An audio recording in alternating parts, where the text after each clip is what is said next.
Hello, and welcome to the class on herbal magic, the bay laurel. Sometime in the distant past, a nymph named Daphne was going about her business somewhere in Greece when she was caught the sight of a god. The god Apollo was busy charioteering the chariot of the sun when he looked down and saw a beautiful young nymph and was immediately smitten.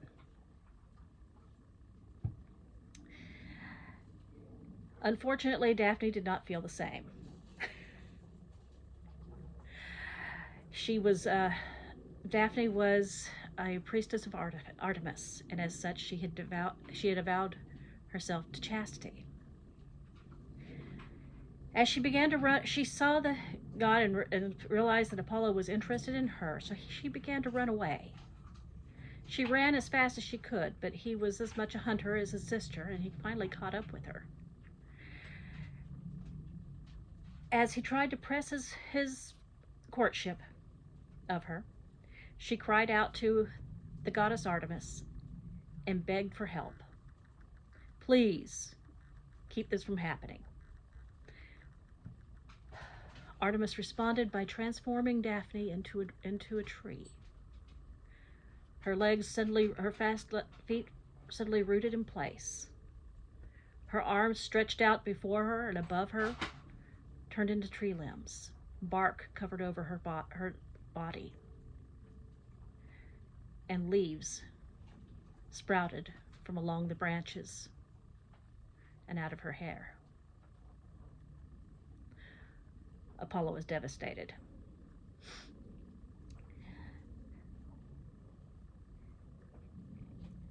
He promised his love, however, to Daphne, and swore that victors of his Pythian games would hitherto have leaves of laurel in their hair.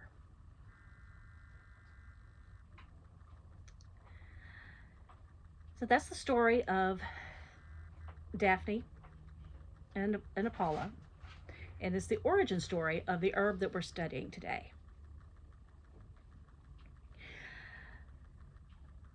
There are a number of correspondences for the herb. Now, I'm sure you're all well acquainted with bay as a culinary herb. It also has healing practice.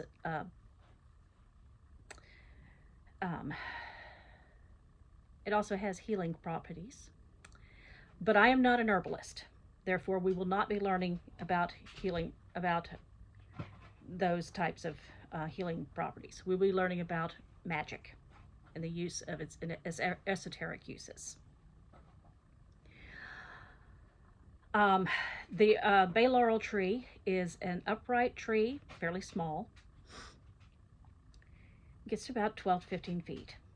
It's native to the Mediterranean region. As you can see, it has ovate leaves. They're glabrous, which means shiny, and smooth. It's very aromatic. You can feel you can get the essential oil on your fingers just by rubbing in the leaves. When you're cooking with it, it's functional as an herb, a cooking herb when it's fresh. It's better when it's dried. It tends to intensify the essential oils a bit during the dehydration process. That said, the correct method for dehydrating it is usually to hang it to dry rather than to put it into a dehydrator. Drying things in warmth, the way a dehydrator does, has a tendency to affect the flavor of the essential oils.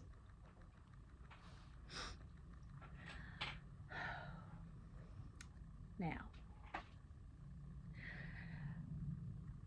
as I'm sure you can There are a number of correspondences that go um, with Bay Laurel. Of course, the god Apollo, Daphne herself. Also, Zeus has an affinity toward. He was Bay Laurel is also sacred to the goddess Fides, who is the goddess of fidelity. These sacred attributions should give a few ideas of correspondences for the herb.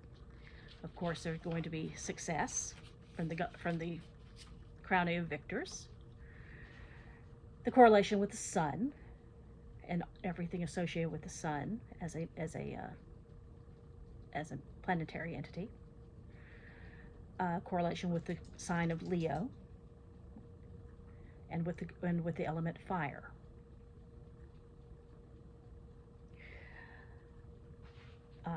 The other correspondences are associated to the myth and to the gods and these associations. Love, romance, success, protection, purification, divination, good luck. All of these are correspondences to the bay leaf, and that it can be used in the magic pertaining to that.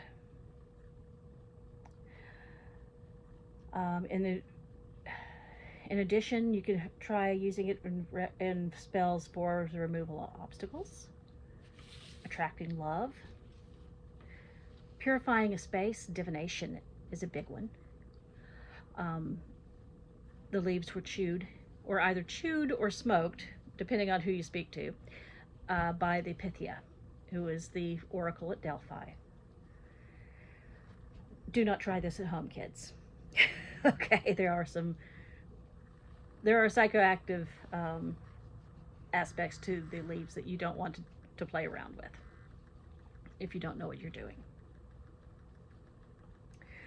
It can also be used in spells for granting wishes and attracting prosperity and abundance, and for exorcism.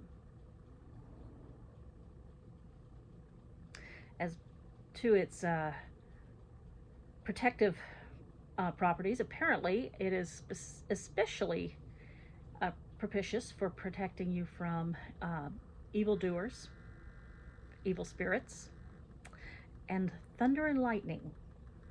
According to Culpeper, and I quote, "For it is said by one, Mizalthus, that neither witch nor devil, thunder nor lightning will hurt a man in a place where a bay tree is."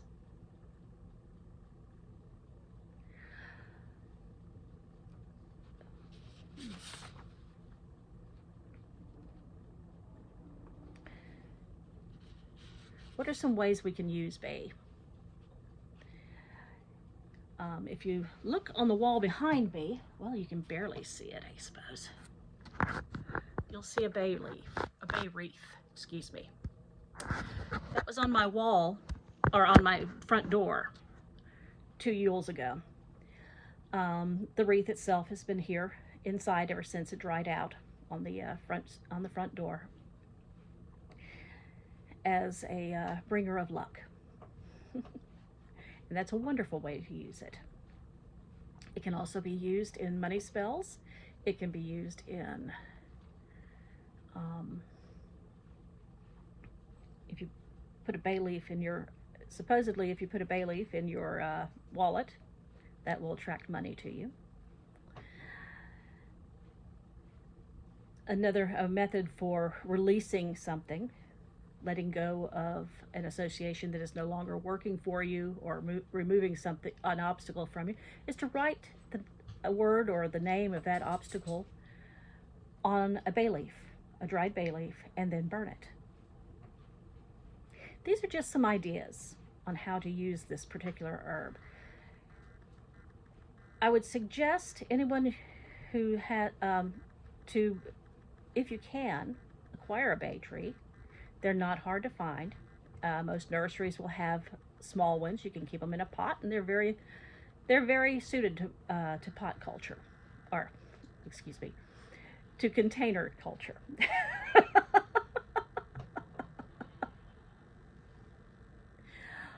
Sit with the tree, talk to it. Yes, I said talk to it. I talk to all of my herbs. We nurture relationships together. Plants are, and science is catching up with this. Plants speak.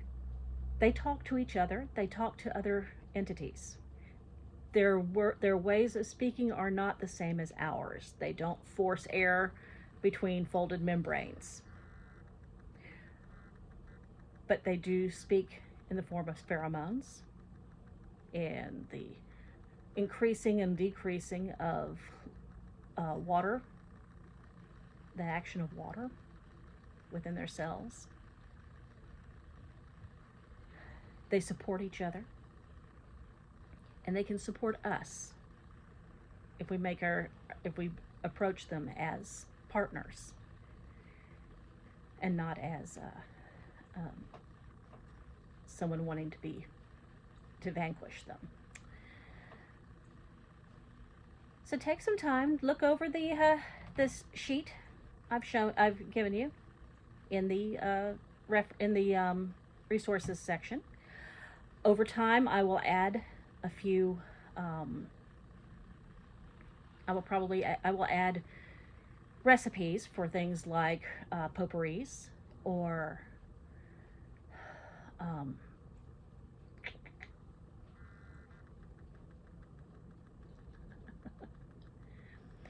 for potpourris or for incense, including bay leaf, for crafts. And like I said, these are suggestions. These are not dyed in stone. You must do it this way. Consider the little handouts that I give you as inspiration. Print them out. Go ahead and print them out if you feel that you want to. Put them in your own herbarium, or in the herbarium section of your Book of Shadows. Keep them handy, and feel free to write down your own associations on them.